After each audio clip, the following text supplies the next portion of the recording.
Welcome to Refocused Radio. We're here once again, and just like any other time, we have another show lined up for y'all today. Today, we have a true honor talking to Jeremy Lipkowitz. He is a former Buddhist monk, a seasoned meditation teacher, and an ICF-certified executive coach, helping high-achieving men overcome addiction, and also to begin living a life that's rooted in integrity and fulfillment.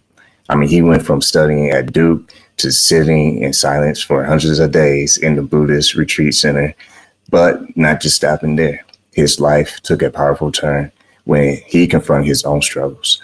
And we're going to learn a lot about that. It's so much detail that I won't be able to do justice and trying to unpeel all of it in 5-10 minutes. So I just want to jump right in real fast and say he's the founder of Unhooked Academy, and he's also the host of Unhooked Podcast.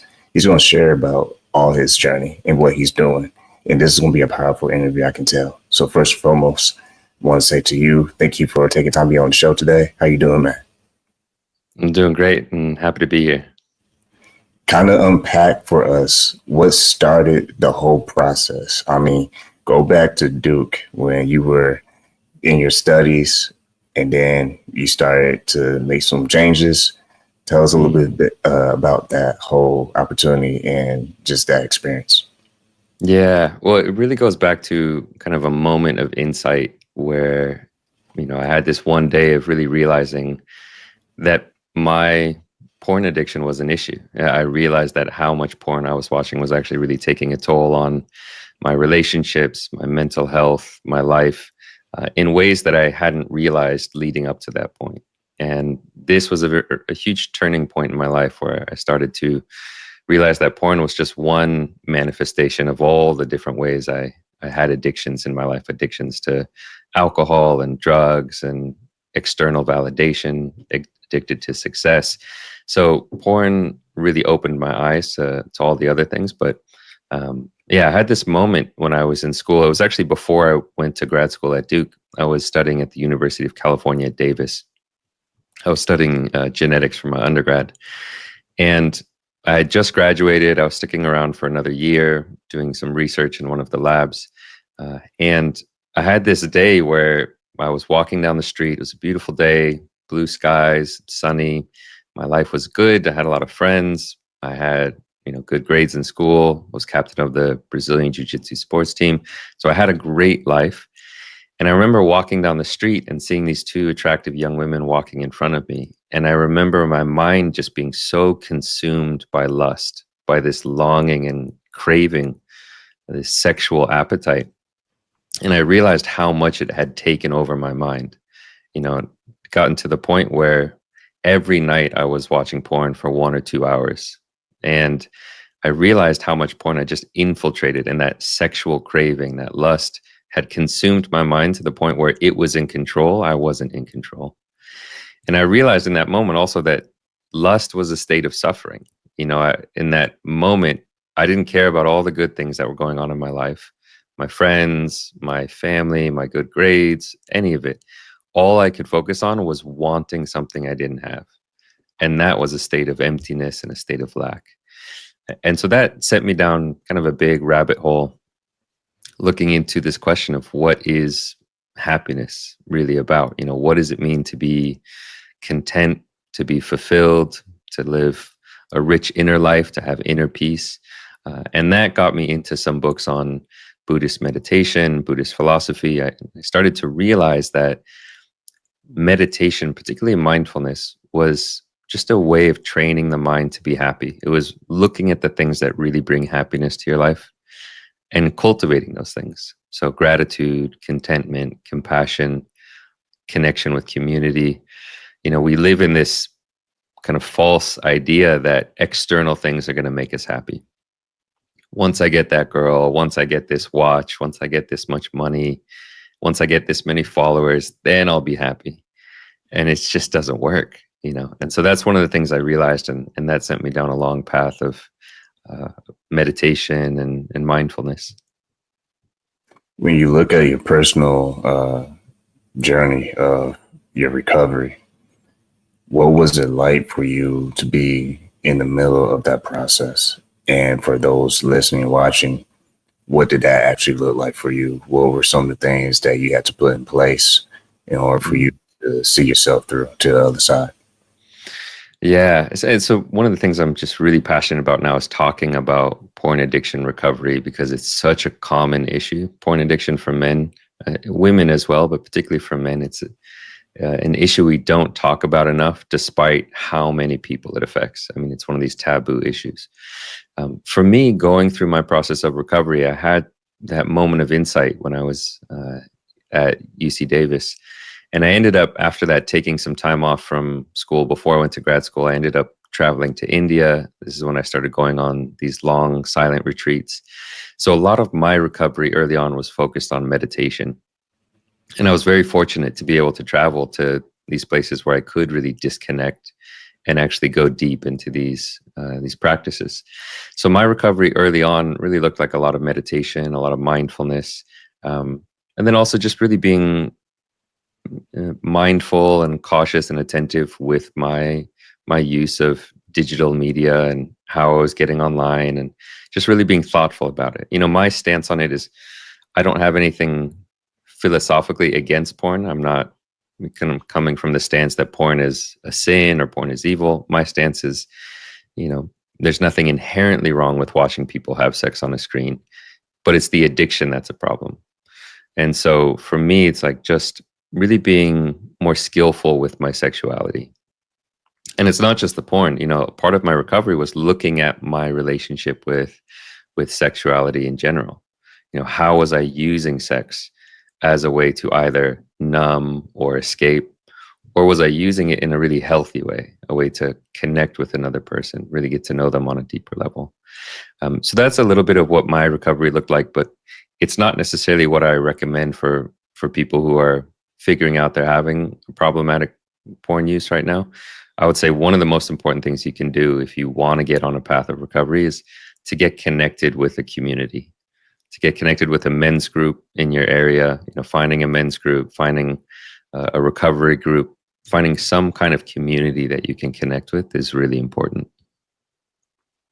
When you look at neuroscience for a second, how does understanding how the brain works, and how does that help people heal from addiction, especially when they're freshly trying to start that process?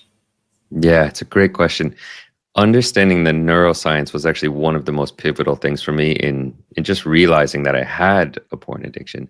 Because when I started to question happiness and I started to go down this rabbit hole, I remember reading this one book that was kind of a blend of science and philosophy.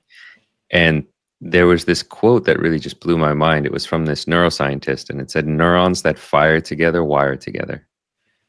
And what that means is that the more you use certain neural pathways, the more you think certain types of thoughts, the stronger those thoughts and neural pathways become. So as an example, if you're always thinking thoughts of anger, if you're constantly angry, you're literally on a neurological level, you're strengthening the synaptic connections. So you're making it more likely that you're going to have angry thoughts in the future. You're making those kind of like superhighways in the brain. And that's just what we know now is called neuroplasticity, that what you do and even what you pay attention to changes the structure and function of the brain. Now, what I realized is that every time I was logging onto a porn website, I was strengthening the neural pathways of lust and craving and addiction. I was literally creating superhighways for lust. And that's why when I went out into the world, everywhere I looked, I was just full of lust and craving and desire. Now, the cool thing is that you can use that concept of neuroplasticity to heal from addiction. So if you say, okay, well, craving is causing a lot of suffering in my life, I realize that what I want my mind to be filled with is gratitude or compassion. Then what you can do is simply train your mind. You can use those neural pathways intentionally to strengthen them. It's just like going to the gym. It's like if you want to build a bigger bicep, you go to the gym and you do bicep exercises, and over time it grows, right? The same is true for thought patterns and mental states. Like if you want to be filled with gratitude, a lot of people get it backwards. They think if I want to be filled with gratitude, I should go get the thing that I want to be grateful for. right? Like once I get the Rolex, then I can be grateful. But they get it all backwards. Gratitude, you cultivate gratitude first for what you have. You can still have ambitions and dreams, and I want to get this job and I want to have this kind of wife or whatever it is. But gratitude is something that you cultivate from within. It has no dependence on what you have. And we know this is true. I mean, you can go to places where people don't have a lot of material wealth and find that they might be filled with contentment and happiness and joy, right? And it's not about what they have, it's about their relationship to what they have. And so this concept of neuroplasticity really shows us how to do this in a pragmatic way. It's not just wishful thinking. It's, yeah, if you do this, if you train your mind, you will see these results. You look at how shame is part of some people's process. If people are human, I think y'all be honest enough to say we at some point in our life feel shame. When it comes to living in that shame, what are some ways that you found ways to break that cycle of I'm just in that cycle now where I'm just ashamed of the situation? How were you able to escape that part? Shame is such an important topic to address when it comes to addiction, and particularly when we talk about porn addiction or sex addiction. You know, shame, for whatever reason, is incredibly high around these topics of sexuality. You know, for some reason, as humans, we just have a lot of shame when it comes to sexuality. It's one of the reasons that porn is a very taboo topic. Even though it's normalized and people can joke about it, very rarely do people have vulnerable conversations about their relationship to porn or masturbation or sex. I mean, even me saying the word masturbation is going to make a lot of people listening to this really cringe. You know, they're going to think, oh, that's a dirty word. We don't talk about that. Everybody does it, but we don't talk about it, right? And so it's this very interesting topic where there's a lot of personal shame, but there's also a lot of societal shame. You know, we just, for some reason, want to sweep it under the rug and not talk about it, despite the fact that not only is it very natural to us, things like sexuality and masturbation, it's also one of the most beautiful things about being a human is our sexuality. You know, being a sexual being is a beautiful part of being alive. So it's this weird place where there's a lot of shame mixed in with the fact that it's a very primal drive. And when you're talking about porn addiction, a lot of guys feel very heavy sense of shame around their addiction, around just the fact that they watch porn. And what's really painful is that can exacerbate the addiction, because the message that shame gives us is that there's something wrong with you, that you are broken, you are unlovable, you do not deserve to be part of the group, that if people knew the truth about you, they would shun you or kick you out of the community. That's the lie that shame tells us. And so when you're feeling shame around something, it makes you want to isolate and hide and not be vulnerable, not tell the truth, live a secret double life. I mean, this is why porn so often causes guys to live like a double life. They hide it from their partner, they hide it from their loved ones. So overcoming shame is critical when it comes to recovery. In terms of how to overcome shame, the absolute best way, like the number one thing you can do to overcome shame, is to be in a safe space where you can talk about what you're feeling ashamed of, and you can be received with non-judgment and compassion. This is why men's groups are so important. You know, intentional communities where you can share what you're feeling and not be feeling like you're a weirdo. And, you know, I see this all the time with the guys in my community. When they come into these communities, and for the first time maybe in their life, they talk about how they're struggling with porn, and they get met with looks, you know, around the room. In our case, it's a virtual room, but people just nodding and saying, yeah, you know, we get it. And it's normalized. It's like, hey, you're not alone. You know, that feeling of you're not alone in this, that's the thing that heals shame. To realize you're not the only one. You're not a monster. You're not a pervert. one misconception a lot of people have is they think if someone has a porn addiction, it means they're a pervert. It means they've got some crazy sexual deviance. Most of the time, a guy acting out with porn addiction has nothing to do with his sexuality. It developed as a coping mechanism when he was 7 or 8 years old. It developed as kind of a numbing out mechanism. And it simply just kept going and developed onward from there. And it kind of took over his life, but it's not actually about his sexuality.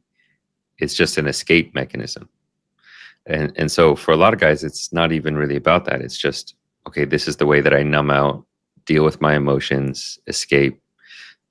And so it's kind of blown up from there. But overcoming shame is really important, and getting connected with community is probably the best thing you can do.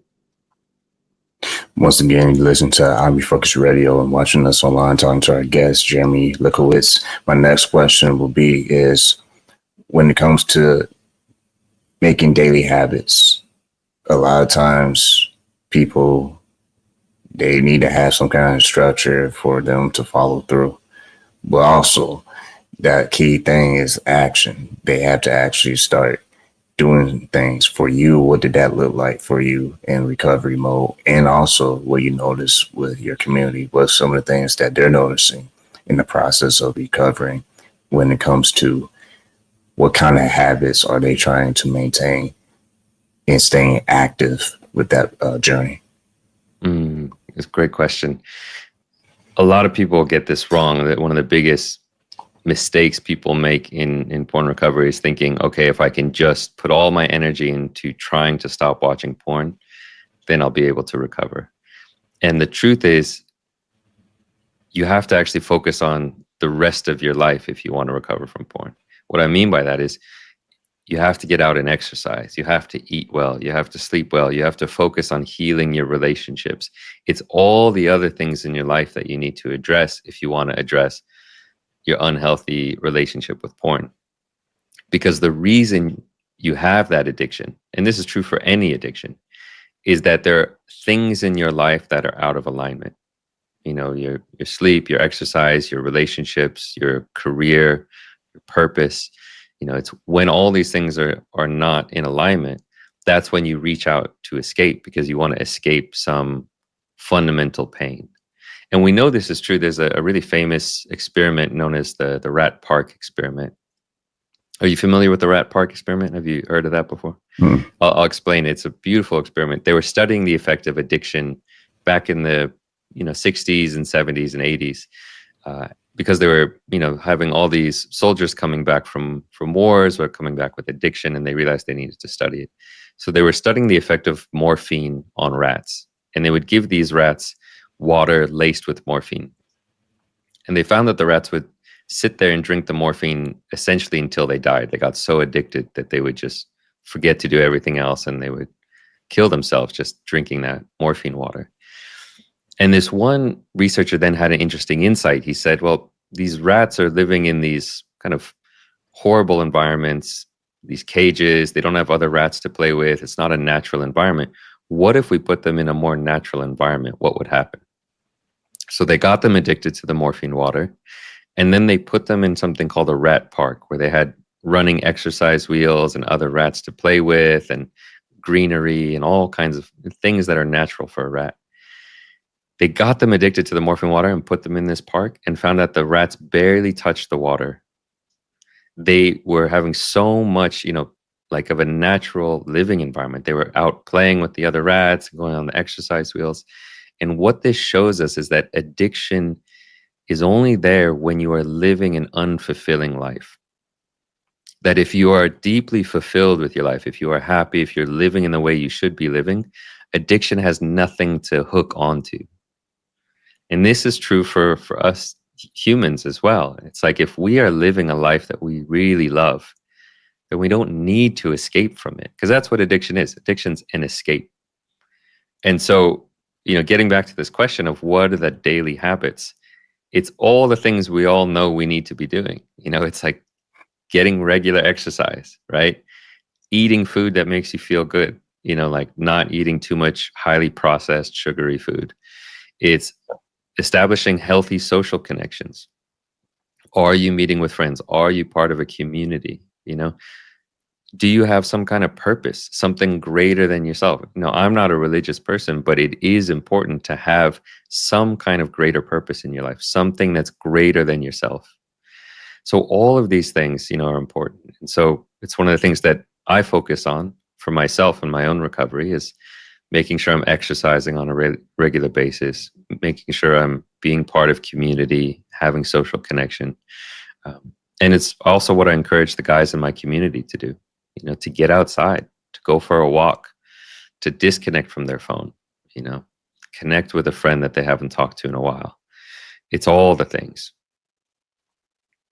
When you think about philosophy and you think about the word freedom, what does the word freedom mean to you today versus what it was in reality before you were in recovering process, not in process, but recovery mode?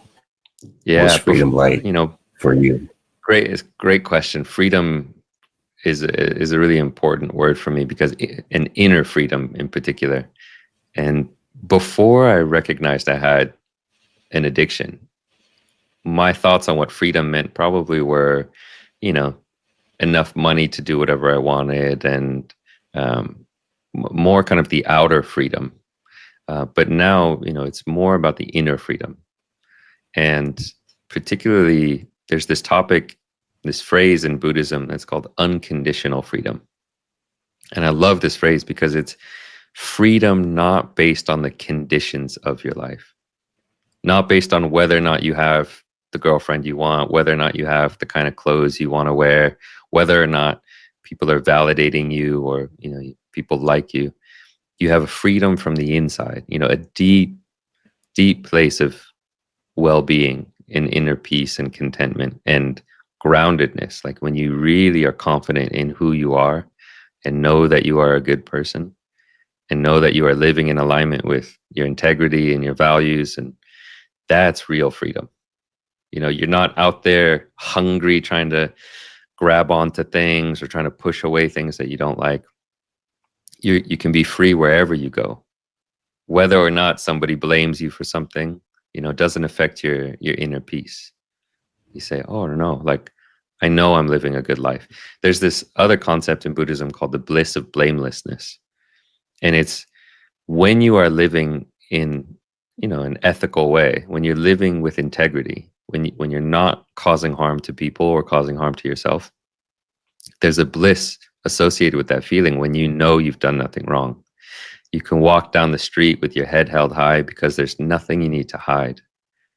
You're not worried that, people are going to see what I was looking at online last night or see what's in my text messages. It's like, there's nothing you need to hide. And there's a real bliss associated with that because you can go anywhere. You know who you are. And that's powerful. That's freedom.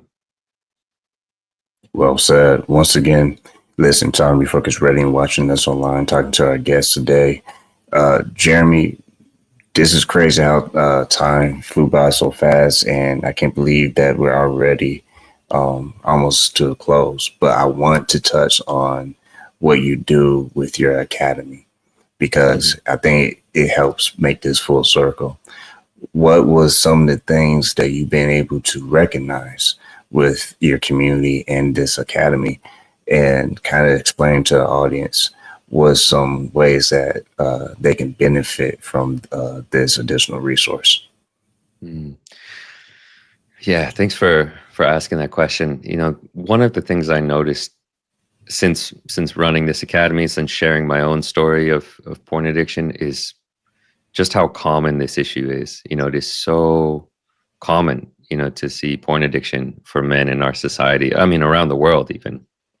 There, in my community, we have people from all over the world, and it's in some ways it's shocking how common this is, but it's also comforting, to know that you're not alone. It makes it easier to talk about, and a lot of the guys really start to heal when they get in community. And so that's one of the things I see is that, part of the Unhooked Academy community, there's a course that I have that teaches people about meditation and mindfulness and habit science and all of these things that you need to learn to overcome addiction.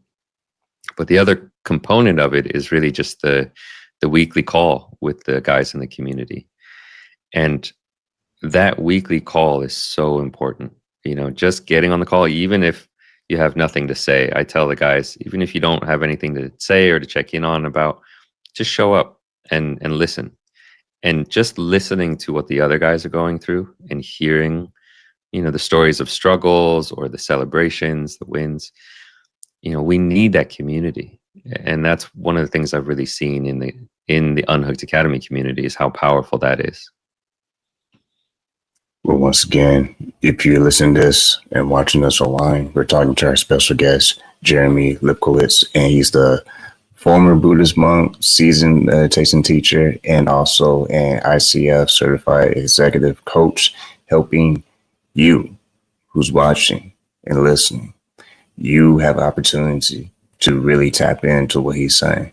I think this was a really great, not just message, but I would say a wake-up call, because not enough men are even talking about this. Like you said, and how we discussed earlier in the conversation, this is something that we really we ignore it. It's like warning signs, if you will. When you get warning signs in the car, it's like, I'm going to make it. I'm right down the street. And what happens is we say that every day until it breaks down. And I feel like that's what it's like with this topic. And like, I love to say something on that, because it's such a good point, that one of the things that I realized that, that got me hooked on that is that with porn addiction, the consequences are so small and so subtle. And so from one day to the next, it's easy to dismiss it and say, what's the big deal? It's just watching porn. But the problem is when you build that up over a whole lifetime, over 5 years or 10 years, those subtle changes, those subtle shifts start to really add up. It's like the ways that it affects your expectations of intimacy, your expectations of your partners, the ways that it slowly affects your dopamine system and your ability to take joy in little pleasures, the way that it affects your ability to focus. There's so many different subtle ways. And as you say, it's so easy to dismiss, and so many guys do. We just normalize it. Like, what's the big deal? I've been doing this since I was 7, 8 years old. We don't notice how it's changed over time and how it's actually really hooked us in. And so it is really important. This topic of denial is a big one. A lot of guys are in denial about this and saying, it's not a big deal. But if they were to really look at it, they might realize, hey, this has gotten me into kinds of things that I don't really feel good about in terms of my values, my ethics, my integrity. Also, I might be hiding this from my partner. I might be kind of giving my sexual energy into porn and masturbation as opposed to giving it to my partner. So there's so many subtle ways. And, if anybody's out there listening to this, hopefully you can have the humility to really assess it and not get caught up in, oh, well, society says it's fine, but to really say, does this align with my values? Is this the type of man I want to be? And then if you recognize, hey, I might not, this might not be healthy for me, to make a change. And one simple way, if you're questioning whether or not you have an addiction or a compulsive relationship to porn, try to go 30 days without it. If you can go if you say, I'm going to go 30 days without watching porn, and you can do it relatively easily, you're fine. Like, you have a healthy relationship with it. If it's a massive struggle to get to 30 days, chances are you probably only get to 5 days before you start to really struggle. Then you have a problem. It's not a free relationship you have with it. You have a compulsive relationship. So if you're listening to this right now and you feel like this has given me some great insight, I hope it does. I think this is not just an important conversation. I think it's, like I said moments ago, it's a wake-up call for guys and women too, to just understand that this is something that we can talk more about. I love the idea that you have men on call having the opportunity to, if they don't feel comfortable talking, they can listen. I think that's a powerful thing. That's what the show is all about. We listen to guests like yourself to not just give these blueprints, but also give these really great insights on your personal journey and what you had to go through. Because a lot of times we get caught in the fluff and gets kind of like redundant and it's just a routine, it's robotic. But when we get right to what they say, the nitty gritty, when we get right to the point, right to the issues, the heart of the issues, that's when amazing things can happen. So I appreciate what you gave. I believe is a great gift for all men out there who feel like they want to address things or seek help. If someone wants to go to your website, tell them where they can find you and they want to start this whole process and looking further into your academy, what's the next step? Yeah, I would say if this topic intrigues you, if you're curious learning more, definitely check out my podcast. That's the number one way. Just search Unhooked on any podcast platform and you'll find it. There's tons of free resources. That's the best place to get started. If you want to get connected with the community, if you realize you want support, then just go to my website. You can go to unhookedacademy.com or you can go to jeremylipkowitz.com and you'll get plugged in there. Well, like always, you've been listening to Refocused Radio, talking to our guest today, Jeremy. Like I say to all my guests, I want to say to you, appreciate your time and thank you for being on the show, man. Yeah, appreciate you for having me on.